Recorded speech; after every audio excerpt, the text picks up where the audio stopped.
It's keys to victory time. What the San Francisco 49ers have to do to beat the New York Jets in week 1.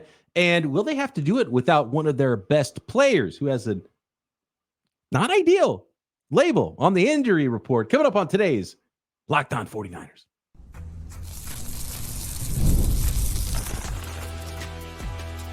You are Locked On 49ers, your daily San Francisco 49ers podcast. Part of the Locked On Podcast Network, your team every day.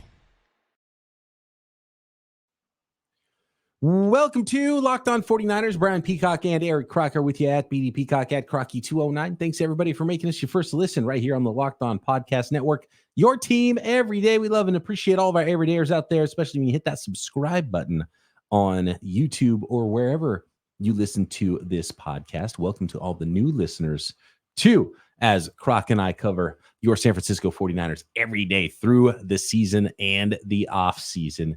It's what we do here on the Locked On Podcast Network. Today's episode of Locked On 49ers is brought to you by Prize Picks, the easiest and most exciting way to play daily fantasy sports. Go to prizepicks.com/LockedOnNFL and use code, all lowercase, Locked On NFL to win $50 instantly when you play $5. You don't even have to win to receive the $50 bonus. Prize Picks, run your game. All right, Croc. We talked a little bit about some what the 49ers have to do to win. We got more keys to victory today for the New York Jets matchup in week number 1. But before that, and Croc, it's funny because this was on my keys to victory. And one of my keys was chill out. It's just week 1. That was one of my keys to victory. And then I see today that Kyle Shanahan tells us that Christian McCaffrey's official injury designation is not just calf, it's calf/Achilles. Croc. I don't like that very much. And Christian McCaffrey did return to practice, but I think you have to be smart, whether it's how quickly you put Trent Williams in there full go or Brandon Aiyuk in there full go with the holdouts and the hold-ins, and now Christian McCaffrey with the Achilles. This is a long season. And the 49ers might have to play 19 or 20 games here after the regular season playoffs and hopefully the Super Bowl. You don't want it to come crashing down on you in week 1. Is there any chill mode for Christian McCaffrey? Because you know he's going to play. Is there any chill mode for Kyle Shanahan and his utilization of Christian McCaffrey? Because I don't like that /Achilles designation. Maybe I'm making too much of this, Croc. No, I think anytime you hear the word Achilles, you get scared. Shoot, I've been running around with this Achilles tendonitis. Every day I wake up really sore. It takes me about 10, 15 minutes for it to kind of warm up and for me to stop walking with a limp. And I am terrified at the age of 37 to just do something, right? Just messing around with my daughter in the soccer ball and then boom, feel like somebody kicked me and it's my Achilles gone. I've seen it with a bunch of buddies, couple cousins. A lot of guys' Achilles go out as you get older and just the usage of it. And you know, you look at a guy like Christian McCaffrey, a lot of wear and tear. We talked about some of the injuries that he had going to the 49ers. There were a couple like ankle injuries, little things like that. And when you start to hear that Achilles, especially attached to the calf, a calf injury he was working through last season. Like the calf thing, it's not a new injury. It was something that was kind of bothering him. And now you're hearing that Achilles attached to it. I think it is something we don't want to make like a huge deal out of it until the 49ers make a huge deal. It's not like they were like, all right, Christian McCaffrey, you're just week 1, you're on the shelf, or we're going to start you off on the season on the PUP list. But they held him out of all the training camp. So maybe even if it's just as a precaution, all the preseason as a precaution, and now seeing it worded that way on the injury report, it is a little worrisome. It's kind of like the Pearsall injury where it's like, okay, you give it time, but it's still there. That's what I don't like about it. And when you say Pearsall injury, you're not talking about the gunshot when you're talking about the shoulder injury that he's been dealing with, which we found out they knew about this prior to drafting him. Or the draft. Just not like, oh, he'd be fine by game time. What's insane is a bullet entering the front of his body, exiting the back of his body might be a quicker recovery than whatever shoulder issue he had, which is mind-boggling to me. And I do hope that is the case for Ricky Pearsall, and he does recover from that gunshot wound very quickly. Did you see where he got shot? No. Is there more information on that?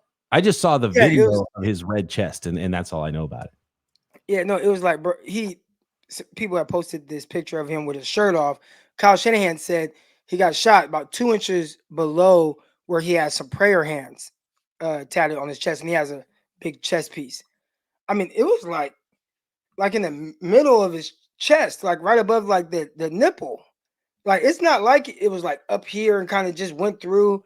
It like went through one of the thickest parts of your upper body. Gosh, I mean, so lucky that didn't hit anything. I mean, that's honestly insane. Dre Greenlaw last year had the Achilles tendonitis, and then in the Super Bowl, he popped his Achilles. But it was actually the opposite leg that Dre Greenlaw hurt. So the Achilles tendonitis, I don't know if he still has it when he comes back from his actual Achilles injury, or if there's been enough time where he's better on the other side. But from what I remember, it was actually the opposite Achilles that he tore than the one that had the Achilles tendonitis that he had been dealing with. But I just don't like to start the season with that, because that might be just a big underlying problem with Christian McCaffrey. I don't love that. I don't love that. Well, it's one thing to have like a little tight calf, you pull a caffeine cramp in training or whatever, but calf/Achilles I like a lot less. And a lot of times things like that happen because you're overcompensating, right? Like right now, if you were like, all right, Croc, sprint, the way I would sprint would be to take as much pressure off of my left foot, which is where I have my Achilles tendonitis. I would try to take as much pressure off of that, and I would change the way I run. So now, again, overcompensating. Now I'm overworking the right side, and sometimes that is when you get those injuries. Now with Dre Greenlaw, the way it happened, it looked a little freakish, right? It's all right. We're getting ready to go on the field. Okay, the ball is down. Let's go. Oh, damn! Somebody kicked me, and he's just on the ground, right? Like it just was like super freakish, but. Maybe that it just reached this breaking point because of, hey, this whole season you've been battling this Achilles tendonitis on this side, and you've been overworking this side, and it was just that one step that changed things for him. So hopefully that doesn't happen with Christian McCaffrey. Hopefully the time off has given him the opportunity to really just, hey, let's go about this the right way. I know the doctor told me, he said, hey, the only way for you to heal this is to stay off of it. I'm like, dude, do you know who I am? I can't stay off. I coach high school football. I'm trying to run in a marathon. I'm not staying off of it. Hopefully Christian McCaffrey took the doctor's advice, stayed off of it, didn't do a whole lot, did his stretching, all the things to where maybe he's closer to 100%, whatever that is for, a 27-year-old running back in the NFL. And you know what? My key to you, Croc, is the same one that was my first key to victory. When you start talking about a marathon, chill out. All right. My advice is to not run a marathon. My wife is a therapist in San Francisco. Every time there's a San Francisco marathon, half marathon, she has twice as many clients and patients because they get hurt trying to run a marathon. So I'm just throwing that out there at your ripe age. Chill out, Croc. I'll stay away from the marathon. I'll still run the 10K. 6 miles, I can run 6 miles easy. There you go. I ran 10 miles last week. I thought it was just, hey, just hold the same pace as you would run, 4 miles or 6 miles. And once you just have your stride, you're good. It was drastically different. Just the last 3 miles, it was just torture all in my head. Felt like quitting the whole time. Couldn't do it. Probably wouldn't let me. But I don't know if I'll start reaching half marathon and marathons. I might just stick to the 10K. We'll see if Kyle Shanahan allows Christian McCaffrey to just run 10K and let JP Mason and the rest of the group run the rest of that marathon for the 49ers at running back this season. We need him catching a lot of passes out of the backfield as well. All right, more keys to victory coming up for the San Francisco 49ers, and how do executives in the NFL rank the 49ers amongst the elite teams in the NFL next.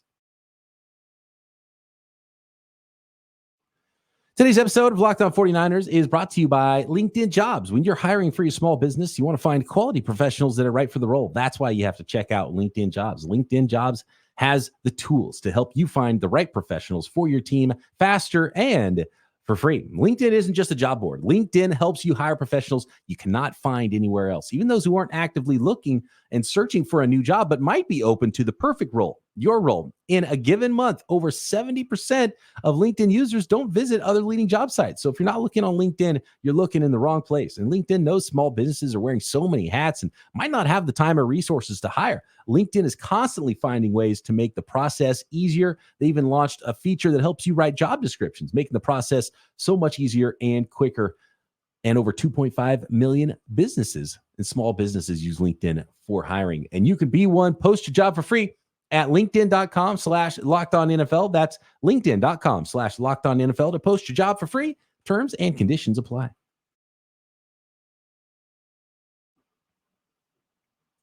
If you had to guess, Croc, and this isn't all the executives in the NFL. This isn't as thorough as, and this is another article, great article by Mike Sando of The Athletic. He does the QB tiers that are ranked by executives and coaches around the league. This isn't as many coaches and executives' opinions involved. This is just 5 executives. He doesn't say whether they're GMs or VPs of personnel or who they are, but 5 NFL executives ranked teams in the NFC and the AFC. We don't have them intertwined, but I would imagine the 49ers would be near the top. If you had to guess, where do you think these execs rank the 49ers in the NFC? First. That would be correct. The 49ers are number 1. In fact, 4 of the 5 executives rank the 49ers number 1 on their list. The one who did not rank the 49ers 1 didn't even have them second, had them third, Croc, to the Lions and the Green Bay Packers. And that was enough to help skew the Packers to number 2 on the list. So the 49ers way out ahead. They averaged 1.4 ranking amongst the 5 executives that were polled here. The Packers ended up just narrowly ahead of the Lions at number 2 and number 3. But these teams start getting all over the place. You think the 49ers having one person ranking them number 3 is a little bit random. Well, how about this? The Packers are number 2 on 3 of the 5 lists. Then they're number 5 on 1 and number 6 on 1. And executive number 3, Croc, ranked the Lions 9th in the NFC. And the guy who ranked the 49ers 3rd, ranked the Lions number 1. So these executives are kind of all over the place. But when I see the Lions ranked 9th, I start to give those execs a little side eye there. Is that Trent Baalke? I'm not sure. Like, which execs are you ranking? Are you interviewing here, Mike Sando? I think even the Packers being high like that, being over the 49ers. I get it, man. Like, listen, around the league, there's a lot of optimism around the league, and they have a good head coach in LaFleur, and they have a sexy young quarterback in Jordan Love. I get it. But this is an extremely young team, and I think for them, a team that they haven't quite been there, you have to at the very least see, can they do it again? Right? Like, can they do it again? And then once you see that and they've kind of established themselves as that fixture in the NFC, then you could say, like, all right, we want to put you over the 49ers. But the 49ers, a team that's been there, done that 4 out of the last 5 years. And at least when you look at the offense, it's like, well, everybody's back, right? You know, if maybe they voted this thinking, oh, there won't be Trent Williams, there won't be Brandon Aiyuk, and maybe that changed how you view the 49ers. But if you just looked at it from the standpoint of 49ers have everybody ready and available, there is no way that you put the Packers over them. And I like the Packers, and I'm going to enjoy watching the young Packers this year. I just can't put them over certain teams in the NFC yet. I have to see them do it again. Now, once they do it again, then all right, like you won't get a lot of pushback from me. Hey, do it again. Maybe knock off the 49ers in the postseason. Then I get it. But 49ers team, again, 4 out of 5 years, going to a conference championship game or a Super Bowl, beating the Green Bay Packers multiple times. They still have the same head coach during that run. You're very youthful on the offense. They got hot the second half of the season. First half of the season wasn't pretty at all. Which team will they be to start this year? We're assuming they'd be better, but how much better when you know what you're getting from some of these other NFC teams, even the Dallas Cowboys. We know this. Dallas Cowboys may go to the playoffs and get bounced out right away. But in the regular season, they are a very good regular season football team.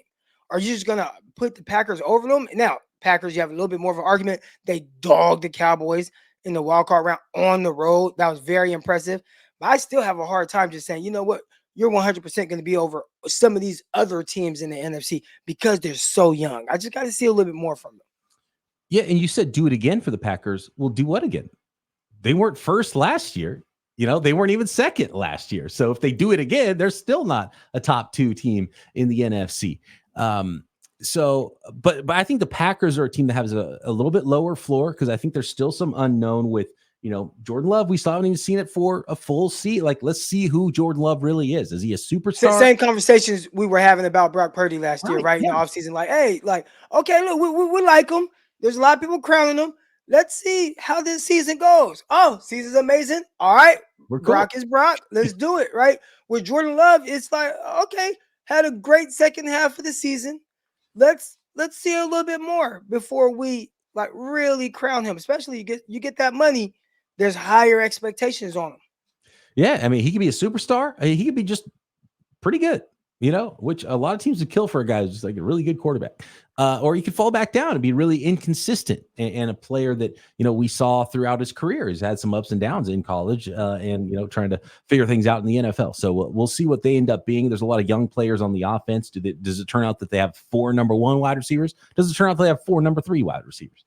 And the defense has really let them down. Just changing defensive coordinators. Maybe they're just not that good on defense. Jeff Hafley, former 49ers coach, is now the defensive coordinator. I tend to think that it was a good hire for them, and they have a lot to gain on defense. So, again, the ceiling is high, but it's a lower floor than I think the 49ers and a team like the Lions.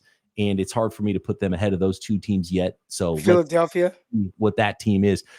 I'm a little bit surprised how low some of these teams are down on the list. So, ahead of the Eagles and Cowboys is the Rams at number 4, Croc. And you were talking a lot about the Rams when we were doing the NFC preview stuff. And the Eagles are actually 5 and the Cowboys 6. Then after that's the Chicago Bears at 7. If those were the playoff teams, and it can't work out that way because one of the teams from the South has to get in. But I was a little surprised to see the Rams that high above the Eagles and the Cowboys. And while the Cowboys didn't get better this offseason, I don't think they got worse this offseason either. And a lot of people are expecting a lot of things from a team quarterbacked by a rookie in the Chicago Bears. They're 7 on this list.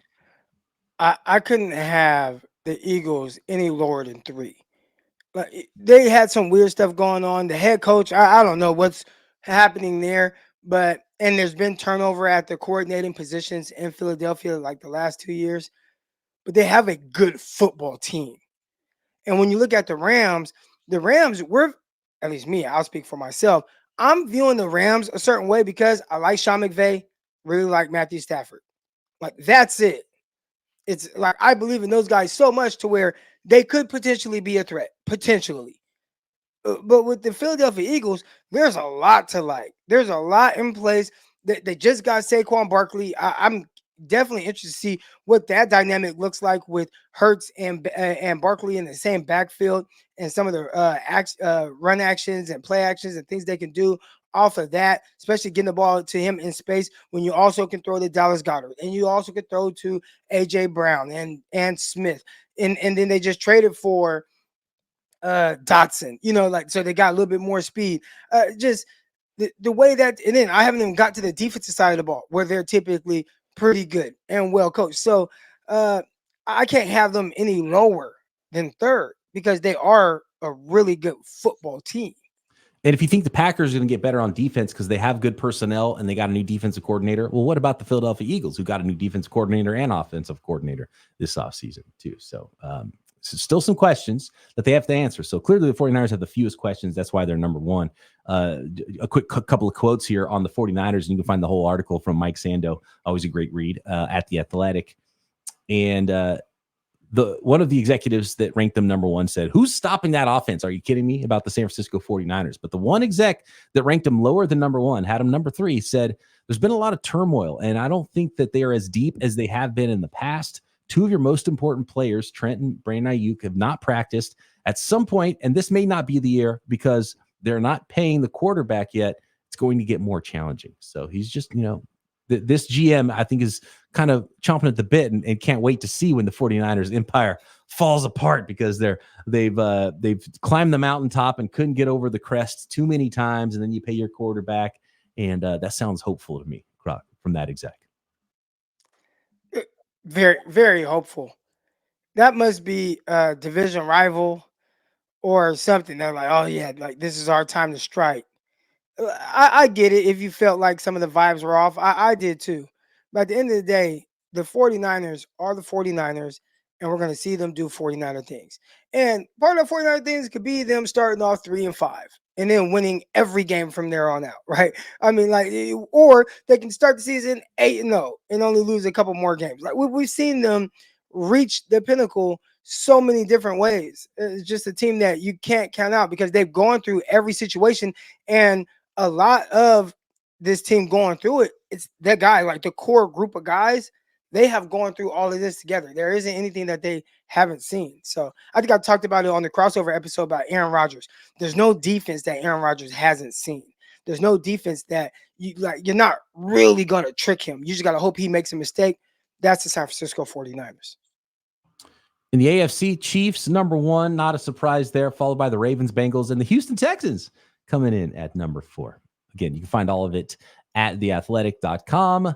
The great Mike Sando. And by the way, you want to hear about the quarterback tier stuff, you can hear my conversation with Mike Sando on the Peacock and Williamson NFL show that's on our feed there, right here on the Locked On Podcast Network. Next, Croc, let's finish up this keys to victory. We're getting ready for some NFL football. Monday nighter, San Francisco 49ers, New York Jets. What the 49ers have to do to be victorious in week 1. This episode of Locked On 49ers brought to you by Prize Picks. Prize Picks is America's #1 daily fantasy sports app with over 5 million active members. Why is it #1? Because Prize Picks is the easiest and most exciting way to play DFS. Unlike other apps, on Prize Picks, it's just you against the numbers. All you do is you pick more or less on 2 to 6 player stat projections and watch the winnings roll in. And Prize Picks is the only real money daily fantasy platform with an injury insurance policy so that your lineups stay in play even if one of your players gets injured. If your player leaves in the first half, doesn't return, Prize Picks, your picks are still live on Prize Picks, even though if that player does not return. So injury insurance, it's the only place you're going to find it. And all you got to do is download the Prize Picks app to play today and use code LOCKEDONNFL to get $50 instantly when you play just $5. That's code LOCKEDONNFL on Prize Picks to get $50 instantly when you play $5. You don't even have to win to receive the $50 bonus. It's guaranteed. Prize Picks, run your game. Hey, Croc. Kyle Shanahan's going to run his game on the New York Jets Monday night. Keys to victory. I'm going to reiterate the chill out part because it's not just about Christian McCaffrey, which we opened this episode with talking about the calf/Achilles injury. It's Brandon Aiyuk. It's Trent Williams. These are star players on your roster. They're no doubt gamers. They're going to want to be out there. I don't know how you play it with Trent Williams, but at some point, I just don't want to see these guys all of a sudden have an injury that keeps them out 3 weeks, 4 weeks, half a season, because you brought him back too quickly because you're trying to win the first game of the year. This is a marathon, not a 10K, Croc. So chill out. Chill out. Don't do anything crazy. Utilize your players, but don't forget, you can throw the ball to George Kittle 10 times. You can throw the ball, hand it off to Deebo Samuel 10 to 15 times. JP Mason, he's a good runner too. So just be smart, go out there and win a football game. Don't get any of these guys hurt in week 1. Right. And I think part of being smart, you talk about keys to victory, is really not turning over the ball. I kind of mentioned that, and I didn't want to come across as like this arrogant 49er fan, but the 49ers, when they go out and play games, if they lose, it's directly tied to something that they did. Like, Christian McCaffrey fumbles the ball on the first drive of the game. The 49ers drop an interception. You have to capitalize on those opportunities. They're going to move the ball a lot. If you're on Prize Picks, or any of these other daily fantasy, I'm taking Jake Moody's points. It's at like 7 to the moon. Let's go. They're going to get in scoring position a lot, whether they're scoring touchdowns or kicking field goals. So for them, it's don't do something when you have an opportunity to put points on the board and do something where you take points off of the board. Like, that's one of the things that would really hurt this team because they don't have to be in that situation. This is less of a key to victory. It's a key to victory, but it's also just something I'm really curious about is what the new look defensive line looks like for the 49ers. No more Eric Armstead. We know who Bosa is going to be, but what about everybody else? The depth on the defensive line And who's going to get pressure besides Nick Bosa in this matchup? They got a couple of veteran offensive tackles on the New York Jets roster. Can you get to Aaron Rodgers? Can you pressure Aaron Rodgers? Can you stop the run on early downs? Malik Collins, we saw, I don't think we saw even what Javon Hargrave can be for the 49ers last year. I think he's an even better player than what we saw last year. Do we see that elite level of play that we've seen from Javon Hargrave in the past? Do we see that this year, week one with the San Francisco 49ers? Leonard Floyd, is he 100%? Is he even going to play? What's that going to look like coming off the edge? The depth behind all of those guys is a question for me.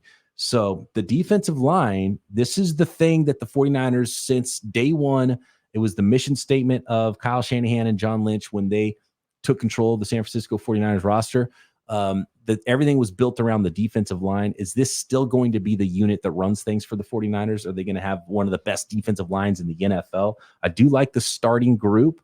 Questions about the rest, but how impactful are they going to be? What's this defensive line going to look like? Can they get after Aaron Rodgers? And can they stop the run to make Aaron Rodgers have to drop back on 3rd and long situations? And the 49ers had some problems in some of those areas last year. So that's definitely a key for me, is that D-line. Are they still monsters up front on defense?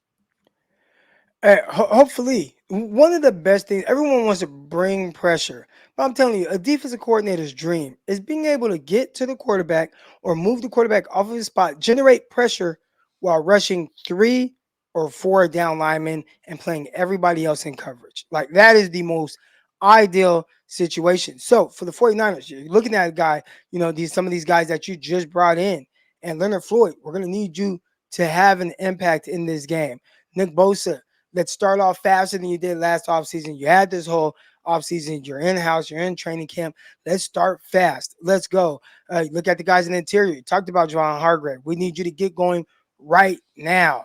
All right. And if those guys can generate a push early on, where with a Jets team who it hasn't been known over the past few years to have a great offensive line. I'm pretty sure they got some new guys in there and they're feeling optimistic about it. Let's shut that optimism down right now. Go out there, be a dominant defensive line that you're paid to be, because these guys are paid on that 49ers defensive line, and be able to generate pressure with those front 4 so you can play coverage behind it. That would be a dream for 49ers new defensive coordinator Nick Sorensen. Croc, it all starts up, so I'm going to flip to the other line. And they got some dudes on the New York Jets front, and specifically the interior. Quinnen Williams. Get Quinnen Williams blocked. Don't ruin Brock Purdy's day right up the middle. If the 49ers, we saw what happened in the Super Bowl, just a couple of lapses. Chris Jones really caused some problems for the San Francisco 49ers. And you can't have that week in and week out, and they've got a really good one on the other side in Quinnen Williams. And he's not the only one. Even if Hassan Reddick does not suit up for the New York Jets in this one, they got Jermaine Johnson. We heard a lot about it from John Butchko in the crossover episode yesterday. Javon Kinlaw, by the way, a New York Jet now. Solomon Thomas as well, coming in the wave, I think, on the second team. Both those guys. Will McDonald, what's he going to look like this year? Michael Clemens. They got some players there and a little bit of depth. So, but namely, Quinnen Williams is the guy, especially with no Hassan Reddick on the other side, and hopefully he doesn't play for the 49ers. Get him blocked. You don't want him wrecking stuff up the middle. Nah, you definitely don't. And I can be very positive about the defensive line, be very optimistic of what they're going to go out there and do with the offensive line. Big question mark. Even with the rookie, right? Dominic Puni, he was really good in training camp. He was really good in preseason. He showed a lot of really good stuff. But in other areas where he can continue to improve. Of course, he's a rookie. Before a rookie, I think it went about as well as you would hope for any rookie offensive guard, especially that you got in the 3rd round.